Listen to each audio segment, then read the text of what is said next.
Beda dari kalian Bi yang nyeritain korban pelet. Nah kalau gue tuh mau ceritain pelaku peletnya. Oh wow. Jadi ini cerita point of view dari si orang yang ngelakuin pelet. Betul. Gokil. Kita sebut aja namanya Arif. Sekarang umurnya 30 tahun dan dia tuh tinggalnya di Bekasi. Cerita ini tuh terjadi pas Arif masih duduk di bangku SMA. Sejak SMA, Arif tuh emang tertarik banget lah sama dunia-dunia supranatural, khususnya sama ilmu-ilmu yang berbau klinik gitu. Alasan si Arif suka karena rasa penasaran dia tuh tinggi banget. Akhirnya dia pengen ngebuktiin sendiri. Nah, walaupun dia tertarik sama dunia kayak gitu, tapi prinsipnya dia tuh tetap dia nggak akan percaya kalau dia nggak ngeliat pakai mata kepalanya sendiri.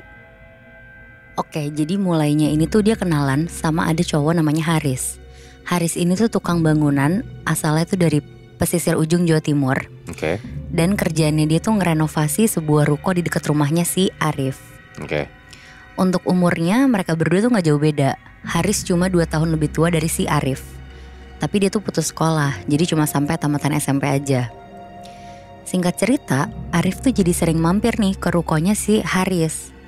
Dan setelah selesai kerja, ngobrol-ngobrol panjang dan akhirnya mereka jadi deket banget tuh. Jadi kayak lebih kenal satu sama lain. Sampai ada satu malam, obrolan Arif sama Haris tuh tiba-tiba menjurus ke topik yang berbau-bau supranatural. Jadi si Haris tuh nanya, "Rif, kamu percaya gak sama ilmu klinik atau dunia mistis? Pelet misalnya." Terus dijawab nih, "Gimana ya?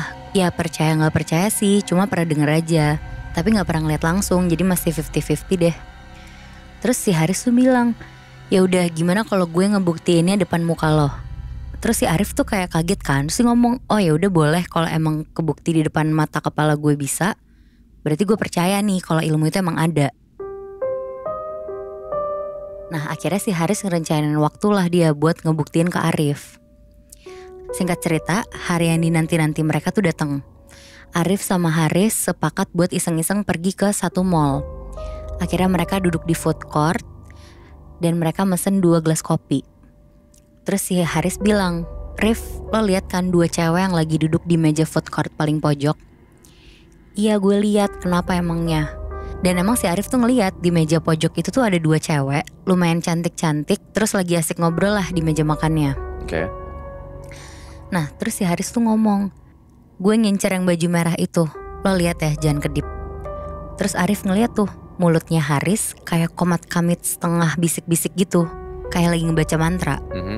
Samar-samar kedengarannya tuh kayak bacaan Arab, tapi diselingin sama bahasa Jawa alus yang Arif juga gak ngerti. Oke. Posisinya Haris tuh matanya gak kedip, terus matanya tuh tajam dan lurus ke arah cewek yang baju merah itu. Kira-kira sekitar 1 menitan, Haris selesai baca mantranya, tapi pandangan matanya tuh masih tetap ke arah cewek yang baju merah itu tuh. Dan gak berapa lama, tiba-tiba cewek baju merah itu tuh nengok ke Haris dan tatap-tatapan tuh sama si Haris. Spontan tuh si Haris langsung nepok-nepok pahanya pakai tangannya dia sendiri 3 kali. Terus tiba-tiba cewek baju merah itu tuh langsung senyum ke Haris. Wow. Oh. Nah si Haris langsung ngomong tuh, "Nah dapet Rif, berhasil." Si Arif heran tuh, "Hah, segampang itu?" "Iya, segampang itu."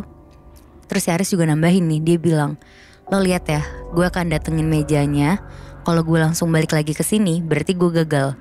Tapi kalau gue bisa sampai duduk di sana sama mereka, berarti gue berhasil ya." Haris langsung lah pergi dari kursinya, terus dia langsung jalan ke meja si cewek ini. Si Arif ngeliat nih, Haris mulai sapa-sapaan sambil ngasih tangannya buat salaman. Terus gak lama dia akhirnya duduk lah di meja 2 cewek itu. Singkat cerita, si Haris udah dapet nih nomor HP-nya, namanya Cindy. Terus dia mau ngajak ketemuan lagi tuh, kata si Haris.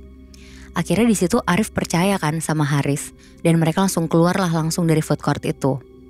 Sepanjang jalan pulang, si Arif tuh bener-bener penasaran banget sampai nanya-nanya terus lah ke si Haris, minta dijelasin lah cara yang kayak tadi tuh gimana. Haris akhirnya ngejelasin semuanya tuh sebatas yang dia tahu doang, karena dia pun juga baru bisa. Haris ngasih tahu cara ngedapetin dan nguasain ilmu itu tuh juga harus ngelewatin serangkaian proses tirakat yang emang berat. Tapi karena niat Arif udah bulat dan terlanjur menggebu-gebu, Arif akhirnya tetap pengen untuk nguasain apa yang tadi dia lihat. Akhirnya dia sanggup lah untuk ngelakonin semua proses tirakatnya. Tapi sayangnya si Haris tuh gak bisa buat ngajarin si Arif karena Haris tuh ngamalin ilmu pelet yang cuma bisa dipakai sendiri, bukan buat diajarin ke orang lain. Akhirnya si Haris ngasih saran lah ke Arif, kalau pengen belajar tentang ilmu pelet atau ilmu-ilmu kayak gitu, coba aja lo datengin atau ikutan gabung sama padepokan-padepokan yang emang ngedalemin dunia supranatural. Oke. Dan dia juga bilang tuh pasti di setiap kota tuh ada. Nah semenjak itu sehabis pulang sekolah si Arif tuh gak langsung pulang ke rumah Muibi. Dia nyoba nyari-nyari sampai datang langsung tuh ke anggota-anggota padepokan aliran supranatural yang ada di sekitar kotanya dia. Dan ternyata bener tuh ada di sekitar kotanya si Arif. Arif tuh akhirnya jadi daftar ke sana. Dia jadi rajin datengin padepokan itu. Dan jaraknya dari rumah ke padepokan itu tuh kira-kira sekitar 10 km lah dari rumahnya. Akhirnya Arif ngikutin tuh semua pelajaran-pelajaran, pengajaran yang dikasih gurunya. Dan dari situ si Arif tuh jadi salah satu murid paling teladan di padepokannya dia. Sampai kadang-kadang Arif tuh sering pulang larut malam banget lah sampai rumah. Sampai orang tuanya tuh heran banget tuh. Kok bisa sih Arif jadi pulang malam banget dan setiap hari tuh dia kayak gitu. Yeah. Tapi si Arif selalu kayak ngebohong gitu lah dia alasan kalau misalkan dia tuh ikut ekstrakurikuler di sekolah sampai malam. Akhirnya Muibi gak sampai 2 tahun Arif tuh udah bisa nguasain ilmu pelet. Setelah dia tuh ngelakuin segala lika-liku yang gak mudah tuh. Sampai si Arif tuh harus absen sekolah hampir 3 minggu. Dan dia tuh harus puasa mutih selama 3 hari. Jadi tuh cuma makan nasi putih sama minum air putih. Wow. Nah sambil si Arif tuh ngafalin mantra ajian peletnya. Ini gue bacain ya. Jadi mantranya itu adalah Sun Matek Aji-ajiku Pulung Gono Pulung Sari Dewo Ruci Dewo Asih. Dan di bait terakhir harus nyebutin nama cewek yang mau dipelet. Oke. Singkat cerita setelah perjuangan berbulan-bulan tekun belajar di padepokan itu, walaupun caranya dia sama si Haris ini beda, akhirnya si Arif tetap bisa. Dan dia mau nyoba untuk melet primadona sekolah di SMA-nya. Oke. Sebut aja namanya Putri. Jadi Arif bacain mantra di hari itu. Dan dia juga tirakat puasa mutih selama 3 hari. Dia baca lagi lah mantra yang tadi. Terus dia nyebutin nama Putri. Abis baca mantra itu dia niup ke arah Putri. Terus bilang, kamu kok kelihatan makin cantik sih? Terus tiba-tiba si Putri tuh ngeliat Arif aja. Dan cuma sedikit senyum. Walaupun reaksinya agak lama, kayak hampir semingguan, tapi akhirnya Putri tuh bisa didapetin Arif Muibi. Langsung pacaran? Jadi pacarnya langsung. Wow. Tapi banyak juga tuh teman-teman di sekolahnya Arif yang ngerasa janggal tuh kalau si Arif bisa dapetin Putri. Soalnya Putri tuh kayak primadona sekolahnya banget. Terus dia tuh juga agak judes lah, apalagi kalau milih pacar. Bahkan laki-laki paling oke di sekolah itu aja tuh gak bisa dapetin Putri. Nah semenjak kejadian itu Arif tiba-tiba malah jadi salah satu siswa yang paling populer lah di SMA-nya. Bahkan bukan karena prestasi belajar, tapi karena dia berhasil dapetin si Putri ini. Akhirnya dengan ilmu pelet yang dia punya, sampai Arif lulus SMA dan kuliah, Arif tuh selalu ganti-ganti pasangan atau pacar gitu. Nah karena Arif makin penasaran dan makin bikin Arif terobsesi sama praktek pelet ini, ada satu cerita nih Muibi. Pas Arif masih kuliah, dia tuh ketemu cewek. Awalnya Arif tuh sempet gak mau pakai ilmu pelet yang dia punya karena Arif tuh kuliah keluar kota kan. Dan kuliahnya juga di daerah Malang.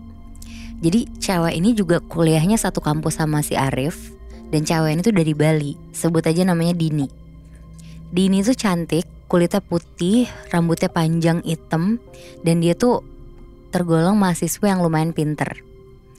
Dini tuh ngekos di dekat kampus. Dan dia tuh kayak cewek yang pinter nyanyi. Dan sering banget ngambil side job untuk kayak nyanyi di kafe-kafe gitu. Nah semuanya tuh berjalan lancar sampai akhirnya dia tuh kenal sama satu mahasiswa, yaitu si Arif ini. Jadi si Arif tuh sering ngeliat Dini ngisi acara-acara di kafe.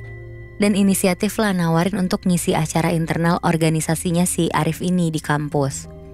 Nah nerima tawaran ini, akhirnya si Arif sama Dini tuh jadi makin dekat karena sering ketemu, terus sering diskusi. Sampai si Arif tuh nunjukin perhatiannya lebih, kayak ikut nonton Dini kalau nyanyi, sampai nemenin Dini dari sebelum dan sesudah tampil. Oke. Dan di sini Arif udah mulai tertarik nih Muibi sama si Dini. Terus singkat cerita, Arif akhirnya nyatain perasaan itulah ke Dini. Arif ngomong kalau misalkan dia tuh suka banget sama Dini dan pengen serius. Tapi ternyata cintanya dia tuh ditolak. Si Dini ngomong, maaf ya aku kesini tuh untuk fokus kuliah. Kamu baik banget tapi jangan ngelakuin itu lagi ya. Itu lagi tuh maksudnya? Kayak nembak si Dini gitu. Oh. Arif akhirnya cuma senyum dan pamit lah buat pulang. Pas di rumah dia kesel tuh sampai tembok, lemari, meja, kursi tuh dihancurin semua. Dijadiin bahan pelampiasannya dia. Si Arif tuh juga sampai gak bisa tidur saking emosinya. Akhirnya si Arif tuh bener-bener gak masuk kampus sampai 1 minggu Muibi. Dan akhirnya si Arif niat untuk tirakat lagi dan gunain peletnya. Bahkan dia sampai datengin rumah dukun untuk minta pelet yang lebih kuat lagi.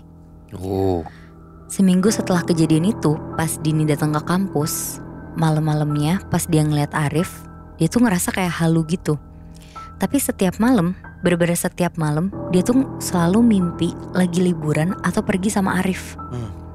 Mimpi itu tuh bener-bener setiap malam dan Dini jadi orang yang beda banget. Dia sampai gak pernah sholat, kuliahnya terbengkalai, dan dia tuh mulai jarang ngambil jobnya yang nyanyi itu lagi. Bahkan selama 6 bulan, Dini tuh gak ngasih kabar ke orang rumah sama sekali atau pulang ke Bali. Nah mulai dari sinilah keluarganya yang di Bali tuh kayak ada kepecah jadi 2 sisi. Yang satu ini khawatir Dini tuh hilang diculik. Sedangkan yang satunya lagi percaya kalau Dini tuh lagi dipelet.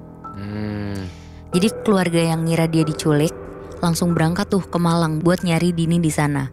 Sedangkan keluarga yang satunya lagi nyari orang pinter buat nemuin anaknya ini, si Dini. Oke, jadi dua-duanya tetap dilakuin ya? Betul. Nah keluarganya yang nyari di Malang akhirnya ngomong, Dini tuh udah gak ada di Malang, dia ngilang gitu aja. Dia juga udah gak kuliah hampir 1 semester ini. Terus kata keluarganya yang ke orang pinter, dia bilang kalau Dini tuh dibawa sama laki-laki ke tempat yang jauh tapi masih di Jawa. Nah keluarganya di situ nggak tahu kan harus percaya yang mana. Tapi kalau diperhatiin lagi, 2 hal itu tuh kayak berhubungan gitu kan. Akhirnya mereka nyari Dini lewat jalan yang beda, tapi sama-sama nemuin titik terang nih Muibi. Sampai akhirnya salah satu kerabatnya Dini ini ketemu sama seorang pendeta Hindu dari timur Bali. Dan pendeta ini tuh ngomong, oh dia dibawa ke Jakarta sama seseorang. Akhirnya keluarganya di situ mohon-mohon tuh ke pendetanya biar si Dini tuh bisa sadar lagi. Awalnya pendeta ini tuh nolak, tapi ngelihat penderitaan keluarga Dini, akhirnya kasihan lah dan nerima permohonan itu. Tenang, Dini tuh masih hidup. Seminggu lagi saya coba tarik. Sampai akhirnya si pendeta ini tuh mulai ngelakuin lah ritual narik urip atau manggil dari jarak jauh. Akhirnya pendeta ini mulai meditasi dan masuk ke alam sunya loka atau dimensi lain. Di dalam tempat yang sunyi sama gelap, terus sedikit berair dan lembab, tiba-tiba pendeta ini tuh ngedenger ada suara getaran gigi dari kejauhan. Terus pendeta ini langsung ngomong, nah ini dia nih penyebabnya. Ternyata tiba-tiba Muibi muncul sosok genderuwo gede, bertaring, panjang dan berbulu lebat. Terus matanya tuh bersinar kayak rubi merah gitu tuh ke arah pendeta ini. Dan pendeta ini bener-bener langsung melesat ke arah genderuwo itu. Jadi kalau orang sakti ngelihat ke arah langit, pasti akan ngelihat ada 2 cahaya yang kayak lagi terbang gitu, saling nabrak satu sama lain. Karena pertarungan antar pendeta sama genderuwo ini tuh cuma bisa dilihat sama sebagian orang aja lewat mata ketiganya. Genderuwo ini tuh kayak perwujudan dari dukun tempat Arif nyari pelet itu. Dukun ini tuh pakai sarana jin genderuwo yang ditangkap dari sebuah tempat kayak hutan gitu. Hampir 2 jam ngelakuin perlawanan, akhirnya genderuwo ini tuh kalah. Dan pas kabur, pendeta ini tuh ngunci sukmanya si dukun ini di Sunia Loka yang nyebabin dukun itu tuh mati suri. Nah di sanalah saat yang tepat nih buat ngebuat perjanjian. Akhirnya si dukun ini tuh ngomong, saya mohon ampun, iya saya tarik. Terus si pendetanya ini ngomong, hampir 1 tahun kamu ngelakuin hal buruk sama dia, sekarang tarik semua barang jeleknya, sama satu lagi, sakitin aja yang nyuruh kamu. Nah setelah si dukunnya ini kalah, Dini tiba-tiba ngehubungin rumah Muibi dan ngaku dia tuh lagi ada di daerah Menteng, Jakarta Pusat. Anjir. Dia tuh sampai lupa banget kenapa dia bisa di sana. Bahkan dia tuh kerja di toko sebagai sales gitu. Akhirnya cepet-cepet lah keluarganya Dini pergi ke Jakarta buat ngejemput dia. Tapi yang pasti Semenjak itu Arif tuh langsung balik tuh Bi ke Malang. Dan Arif tuh kayak jadi kena penyakit aneh, dimana dia tuh sering teriak ke pojokan ruangan yang sepi. Dan kadang dia tuh juga ditemuin lagi pingsan di kamar mandi. Bahkan berat badannya si Arif tuh makin lama makin turun. Nah kenapa bisa tahu? Ini tuh hasil dari penerawangan si pendeta yang tadi. Semenjak kejadian itu Dini pulang ke Bali dan kuliah di Bali tuh. Dia ngambil jurusan manajemen pariwisata dan sempat kerja juga jadi penjaga kontra HP. Dan sekarang Dini udah nikah, tapi sampai hari ini dia masih gak tahu tuh kenapa dia bisa tiba-tiba ke Jakarta. Gue gak habis pikir sih, karena kalau misalkan kita dipelet atau disantet gitu ya, gue mikirnya kita bakal suka sama orang itu. Cuman ini dibikin seakan-akan beneran gini nih. Maksudnya kayak tadi cerita gue tuh, gue bilang kan si Dewi ini ngerasa gak fokus sama keluarganya. Nah ini bahkan dia lupa dia di mana. Iya, itu bener. menurut gue gila banget sih. Bahkan dia tadi kuliah di Malang kan. Iya. Terus tiba-tiba sampai Jakarta, itu kan jauh banget Nat. Iya, dan itu udah bener-bener parah. Kenapa dia bisa sampai gak tahu di Jakarta, itu gila sih. Nah iya bener Bi, berarti ilmu peletnya ini tuh sampai bisa bikin Dini sampai hilang ingatan gitu gak sih? Iya makanya. Bahkan jadi gak sadar kan. Gue gak habis pikir sih sama orang-orang yang ngambil pelet buat dapetin apa yang dia mau gitu loh. Karena sebenarnya bisa jadi dia kan sadar ya kalau yang dia lakuin itu pasti dapat konsekuensinya kan. Gue jadi bingung gitu lebih, Nat. Sebenarnya orang-orang yang pakai pelet itu tuh emang beneran karena dia mau pakai pelet itu, karena dia emang gak deket sama agama, atau sebenarnya ada hal atau ada yang nge-trigger dia, sosok lain gitu ya, yang bikin dia mau gak mau pakai pelet itu buat dapetin apa yang dia mau.